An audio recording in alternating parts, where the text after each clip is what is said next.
A gauge, a shift lever, a body panel, or a latch. They're all handmade, every single one. And the thousands of parts that go into a car that we take for granted. The average person doesn't look at the door seal or the latch mechanism or a door hinge or even the glove box door release mechanism as a big deal. But in a concept car, you have to remember that those parts don't exist. And somebody had to design and build them, and that's what we're doing. They're beginning to realize what they've created, and emotions are running high. It's just the overall feeling you get working on a car like this. I mean, I'm sure people that work on Kias don't get as excited as people that work on Ferraris. They'll need all that excitement to get them down the home stretch. Carroll Shelby won't settle for second place.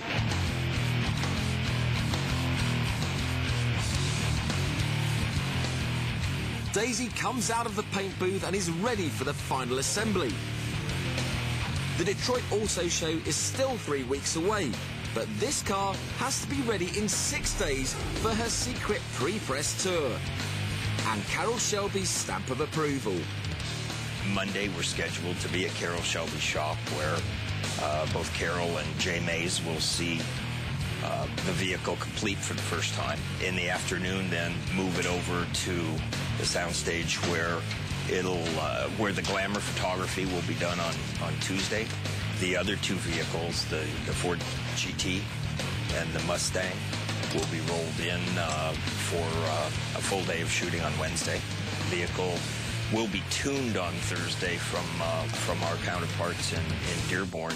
We will have the opportunity to put on all those final touches and make the corrections to things that we're discovering now will need to be fixed for the running footage that we'll be getting out at Irwindale Speedway on Friday. Every last detail is scrutinized. From the steering wheel to the gauges on the hand-built dashboard.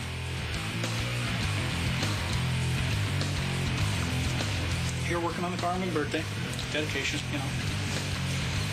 Okay, this isn't going to come off, right? No. But even with all of the attention to detail, these chaps are building a one-of-a-kind machine. And they won't know if everything works until it's all put together.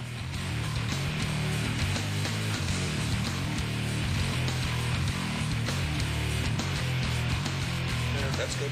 Once you get them assembled, then I can get them wired. Yeah, right. This sketch here shows you like an exploded view of the headlight. Not exactly the kind of job you want to be doing when you're tired. Too many wires, too many colors. They now prepare to attach the bonnet to the body of the car. It's important that they get it just right. There's no way. And 2 custom hinges are all that stand between the assembly team and a perfect fit. The only thing I'm concerned with, Richard, is this, how far this bolt sticks out. I mean, I got it as flush as I possibly could, but I know the body is very, very close to it right there. Well, we know we're flush on the body here. The best thing we could do is go over there and mic the thickness or the you know, the wall thickness of the fiberglass. Yeah. And we should do that before we try to put it up here. Hopefully it works. Hopefully. Hopefully it works. We got to know it's going to work, right? This is like the feature of the car. I know. It is all hinging on you, Matt. No pun intended. Just measure now to see how many threads to cut off of this thing. Sweet. I'm going to need to take off about 3 more threads. And she'll fit. This is the moment of truth right now.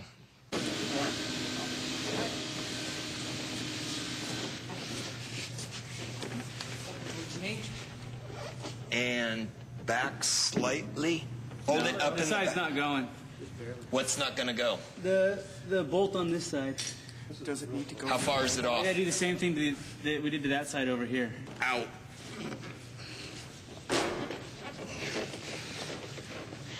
Okay, we're pretty clear right there.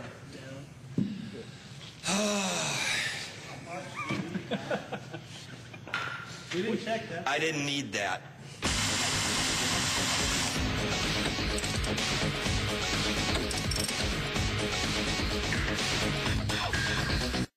You ready? You might get them when I switch to 2. Yep, there you go. Ooh, one's bright, one's not. Okay. Looks like. No, that's that one's in upside down. Let's switch that thing around. The little things, last-minute things, these are the things that slow us down and cause us to have to work all night. Yep, perfect. Great. God, that's nice.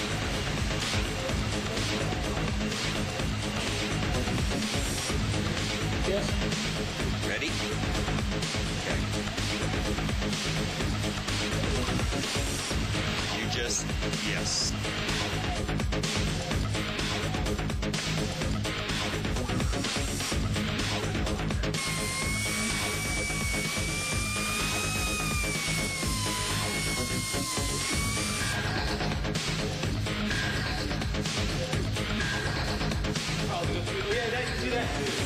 The bonnet is put in place.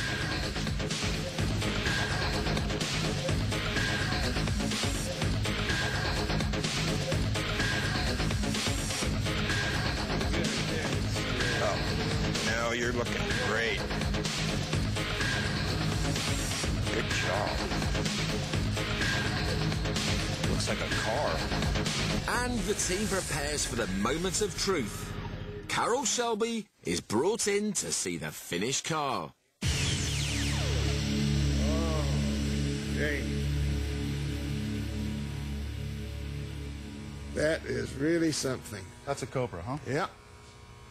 Yeah, it just turned out beautiful, didn't it? Flashes of genius, hours of work and months of design. All for this. A one-of-a-kind sports car that surpasses all expectations. Think we can get Carroll to scuff these tires in for us? I have a feeling by the time you get finished in a couple of days, these will be well We'll enter stuffed the in. drifting contest Saturday afternoon. That's going to be great. Not too close to any walls, right?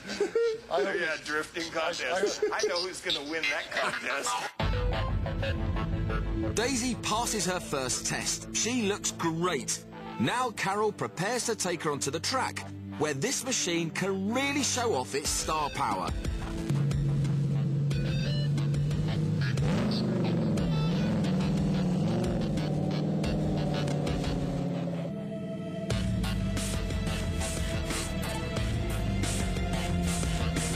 It's a challenge for the team. It's over the top. It has to be over the top so that when it's looked back on 30 years from now, they'll say, well, the first one was an icon. This was icon number 2, and we want this car to be a legend in its own right when it comes out.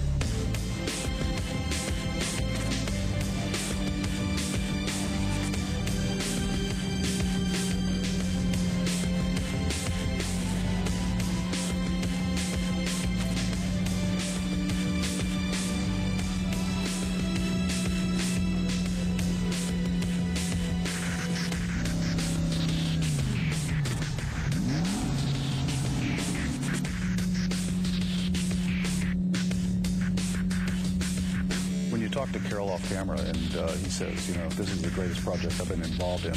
I know he means that, but he's also telling you off camera that this might be his last project. That puts a little bit of weight on my shoulders, and I'm going to make the old boy happy. But Carroll Shelby is putting more than just his stamp of approval on the car. He's passing his mantle on to the next generation.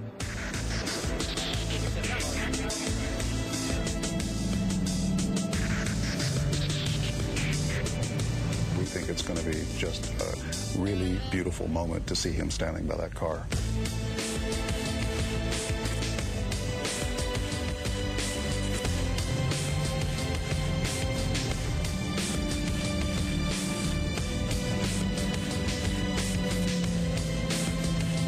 I'm just thankful to be a part of the team, and I'm very happy with the car.